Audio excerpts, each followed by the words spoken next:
Welcome back to the Weekly News Roundup. This is the Privacy Edition. Before we dive on in, I want to highlight my new affiliate, ExpressVPN. This has actually been on my page for a couple months now, but I want to go ahead and highlight it in the news. So ExpressVPN is now considered by most people who study VPNs to be the best one of the VPNs that you can use right now. So if you're looking for a VPN and you're still thinking, I don't know about the private internet access, definitely you can go ahead and have a look at ExpressVPN. Right now, it seems to be the best one out there overall. You can connect multiple devices up to it. And let's see if I can find their price tags down on the bottom. I don't know if I can find my price tags down there on the bottom. All right, let's go ahead and click our button over here. So we can get 1 month for $12.95. We can get 12 months for $8.32 a month, which is $100. We can do 6 months, which is going to be $60. You can follow my link. I'll have there on the screen and in the description down below, tlm.li/EV. Let's get on with the news.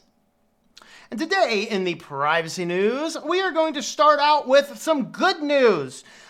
Guys, this is how backwards the crazy world's going to get. We're going to just have to keep on doing this. In this crazy pandemic-y world, the liberals are buying guns. Mexico is preventing people from crossing the border in the United States. I have to agree with Elon Musk and even, was it Google in some areas? And now Florida man is not being crazy. Florida just passed a law that forbids DNA from life insurance and disability insurance. They already were actually prevented from accessing anything inside of our health insurance, but they've expanded their laws into life and disability. So health, life, and disability insurance in Florida cannot see or access your DNA profiles, according to the law. So maybe this is something that'll pass on. This is excellent news. How wonderful indeed it is. All right, and on to you guys that were using encrypted phones to do evil baddie stuff. The European police hacked the encrypted phones used by thousands of criminals. So this was a specific phone carrier, and they pretty much were an underground known by us for your illegal activities and things like that. And what ended up happening then is that the FBI gets in, or not, well, I don't even think it was the FBI. I think they helped, but this is mostly a European police with some other law enforcement agencies around the world. And what they were doing is they got in, they broke into the system, and then they hung out there for a while, intercepting all of these criminal messages. And then they just came down one day with a massive bust, 746 suspects. So for all the people saying, we need to weaken encryption, no, you guys seem to be doing just fine without weakening encryption, thank you. Good for you for taking out an illegal ring of druggies and other bad criminals and stuff. But please stop trying to destroy our encryption, because you can apparently get in there without it. I mean, after all of these other systems are working well as well. All right, Facebook, they steal your Facebook. So in this one, we had a malicious bug that in the Google Play Store, of course, and I keep telling you guys, but what it was doing is it was popping up a fake Facebook login. So you'd click on the application to do something, and it would load in a browser window and overlay a fake Facebook page in a container so you couldn't see the URL bar. You would enter in your information to connect with Facebook, and then it's going to take all your login information and just send it right on down to Facebook. How exciting is that, isn't it?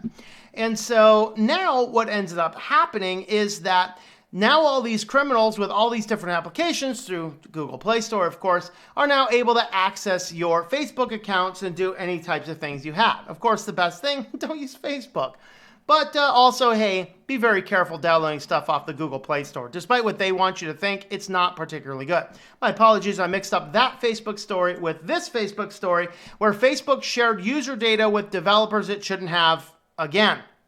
This is the one where 5,000 developers were receiving live active data from inactive users. After 90 days of not connecting the app or using the app, it's supposed to fall into an inactive mode, but these app developers were still able to receive information up to several years back. So once again, Facebook is involved in a snafu where they are completely unable, to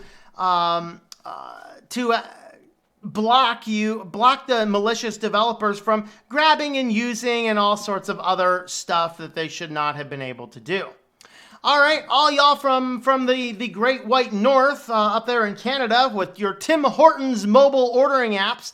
Turns out that Tim Hortons mobile app is being investigated by Canada's Privacy Commissioner because apparently it basically does a live recording of all of your location data at all times, whether or not you're using the app. And then it's basically using this information for marketing purposes and other fun and nefarious things. So, apparently in the laws up there in Canada, what's supposed to happen is it could only collect the data when you're actively using it unless there's some explicit permissions. It got around all that and just continuously kept on using the same information, even if the app was in the background and not being actively used. So you guys using the Tim Horton app, I'd recommend deleting the Tim Horton app unless there's a really good reason you absolutely have to have that. And on to our last story for the day. There is a firm, now of course you have to tie everything to Orange Man Bad, so hey, we have to. Mobile Walla is a data analytics firm that utilizes cell phone data from a variety of marketing tools and means through collecting data via cell phone information. It turns out that this is the same group that was collecting evangelical Christians' location history in the 2016 election. And what they were doing then is they were tracking the evangelical Christians, and if the evangelical Christians' cell phones did not come within a close proximity to a voting poll, they would push out a notification through whatever means they were utilizing, I don't know, to remind evangelical Christians to go vote because it looked like their phone hadn't been there. So if you're one of those people that got a reminder to go and vote, this is why. This is the company that was doing it. So the same company has actually been tracking the protesters going on as well. And so since it tracked all the protesters, that's just bad and evil, of course. And of course, since it's bad and evil and it's connected to Orange Man Bad, then it's got to be bad, altogether bad. And I'm going to agree this time. It's altogether bad, not because of Orange Man Bad, but because of mobile data collecting on the phone bad, because I bet none of you guys realize who Mobile Walla was or even that they were doing such information. So it says, a data broker that tracked Black Lives Matter protesters also tracked locations of evangelical Christians. Hey, at least they're equal opportunity, right? No, not a whole lot of overplay in those two groups. On election day in 2016, using their cell phones and use that data to help push get out the vote messaging, according to the company's CEO. Mobile Walla, a data broker headquartered in New York City, purchases and collects location and other data about cell phone users and then sells it to companies for marketing purposes. On Thursday, BuzzFeed News reported that Mobile Walla had tracked almost 17,000 protesters who went to the streets to join in the BLM demonstrations in the last month, a research project that Senator Elizabeth Warren described as shady. Well, no kidding, it's shady. See, even Elizabeth Warren can be right every now and again. In 2017, the company's CEO,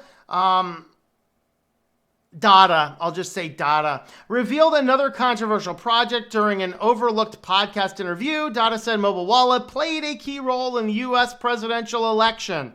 We were very key data arm for one of the major political parties, he said, refusing to specify which of the two parties. Data explained that they created segments of evangelicals, tracked their location in real time on election day. The firm, according to Data, used that data to tell evangelicals to vote if their phone hadn't been seen near a polling place on election day. Very interesting, very frightening stuff. This, people, is why you should be extremely careful about anything and everything you're doing with your phone, because that is kind of crazy. We don't want that kind of stuff going on. So with all that being said, guys, I don't know. Let me know your thoughts about this story and the other stories in the comments down below.